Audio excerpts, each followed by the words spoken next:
Hello drinkers, welcome to the Whiskey Ranger Reviews.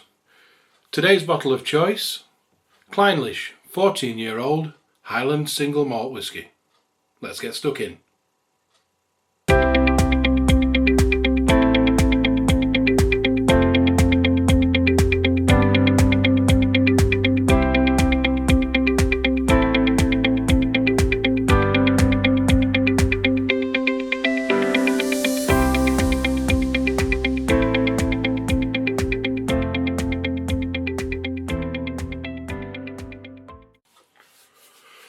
Okay, let's go. Clynelish, 14-year-old. Let's get a bit poured. Oh, squeaky cork. Or a splash in there. Okay, the talky bit first. So, Clynelish Highland single malt whisky. Specifically, or more specifically, it says on the box and on the bottle, it's a coastal Highland single malt whisky, which I'm guessing is due to the fact that the distillery is more on the coast in the Highlands, and that can influence the flavour of the whisky. I think some of the elements from the sea can interact with the cask and give you a little bit more of a different flavour in your whisky. We'll see when we taste it. I have already spent quite a bit of time with this bottle, as you can see. It is one of the go-to favourites for myself.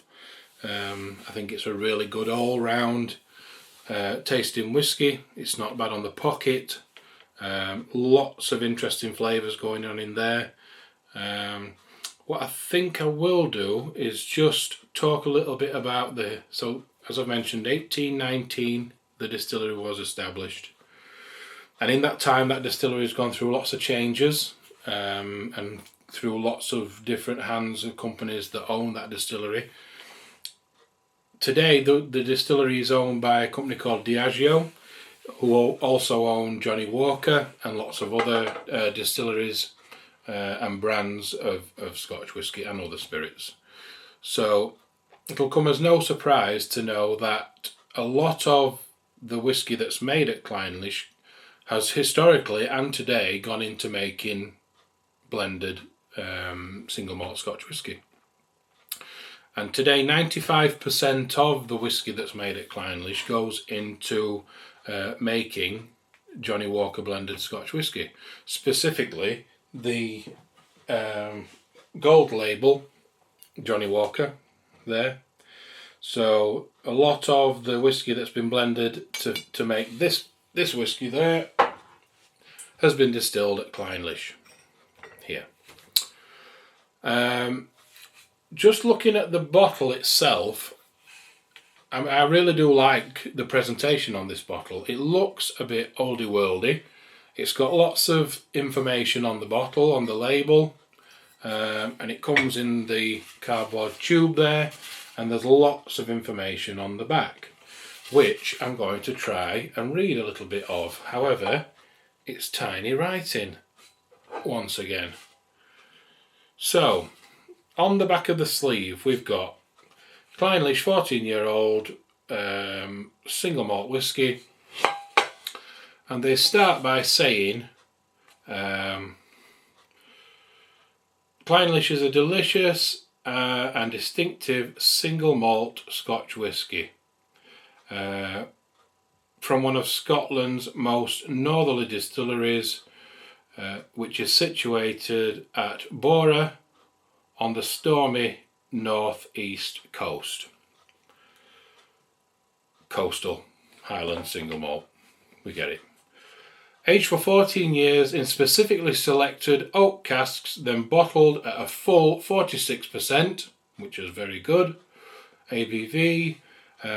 This is a light yet firm-bodied maritime single malt, fresh and creamy, smooth on the palate, and has a smoky sea spice character, whatever that is, and a very pleasing texture, which is highly regarded by malt whisky connoisseurs, which we are absolutely not. We're just regular folk that like to drink whisky. It does tend to ramble on in the next paragraph underneath about what you're supposed to be nosing and tasting and the flavour profile. I don't really give much notice to that because I don't want to be influenced by anything on there. I'd rather just drink it and decide for myself what I'm tasting and experiencing, if you don't mind. Clynelish. On the front, originally established in 1819, we've touched on that, where it's made. Okay, don't need that anymore. On the bottle, there's a little bit more information on the front bottom part of the label, and this says the distillery was founded on Scotland's remote northeast coast by the future Duke of Sutherland, whoever he was, and the wildcat mark is inspired by the Sutherland coat of arms, and that's referring to this black cat here on the label, which is its logo. A little bit more. A mile or so away. God, I cannot read that. A mile or so away. God, I can't read it. Something about pipes. Scottish stuff. Never mind. Buy a bottle and read it. I really can't see it. Let's try the bloody stuff. Okay. Fresh. Bright. Tinned fruit, specifically pineapple. Then there's the cereal notes. A bit grassy. All round very pleasant nose. Take your time with your whiskey. I'm trying to keep these videos to a certain length to condense it down a little bit. I must seem as though I'm chugging this stuff sometimes.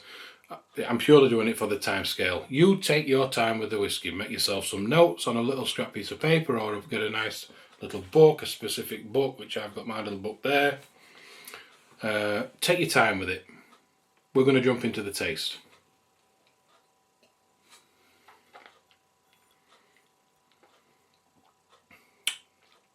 Again, fresh, clean. You can tell it's a well-made spirit. It's not, doesn't burn or anything like that. It's smooth, which is a bit of a odd quote to use because what is smooth? But for me, what I really like about this is on the tongue, there's a lot of pepper spice, ginger, baking spices. Then you get a little bit of the vanilla that'll come from the ex-bourbon barrels that this whiskey has been aged in for 14 years. You get that caramel and honey. That's usually coming out of the wood from the bourbon influence that's been in that barrel. The finish is quite light, but it does leave you with a little bit of a texture on the tongue. It's a little bit waxy and a little oily, and that does tend to cling for a time, not too long, but you're still getting that grain and the peppery gingery on the finish.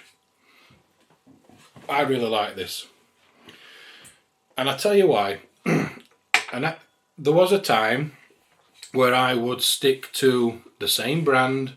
If I found something that I really liked that were on the supermarket shelves, I'd buy it and I'd finish that bottle, buy another bottle. And I was a bit dubious of what then to move on to. This was sent my way by a friend of mine who said you need to try this. And I really do now advise people that are struggling to make that step from something that they really like to drink all the time. This is a really good step. You know, you've got the age, you've got the ABV at 46%, which is cracking. But there's a lot in there to be figuring out and trying to pinpoint out for yourself. You know, you people will probably find flavour profiles that I'm not picking up now. Everybody's palate's different. That's what I really love about it. Price point is not too bad either. You can get this for about £50. I think I paid £54 for this. But at the time of filming this video on Amazon, this is on offer for 45 quid. And if you can find this at that price, you need to buy it. And even if you've got a bottle, buy it and put it under bed or put it in a cupboard and save it, because it's worth picking up at that price. It's a really well made single malt. you know, all the notes are there. You get the fruit notes coming through. We'll add a splash of water and just see what the difference is with that.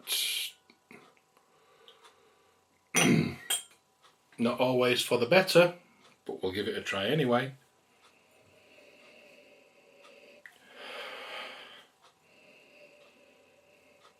Yeah, that water does seem to release more of the grassy cereal notes on the nose for me. It takes away a little bit of the sweetness on the nose.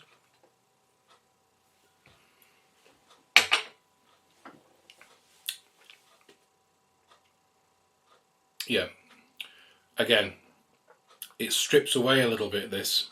So the water influence has took away a bit of the pepper and the ginger, but opened up more of the sweet notes, the vanillas and the caramels. So depending on what your preference is in drinking whiskey, is to whether you need to add water or not, but you figure all that yourself over time. I really like this. And I'm going to continue to drink this tonight. I think I'm going to have a few more of those and then think about what the next bottle is going to be for the next video. If you've enjoyed this video and you found it helpful, please like and subscribe to the channel and look out for new content coming up all the time. And thanks for joining me. I'll see you down the road.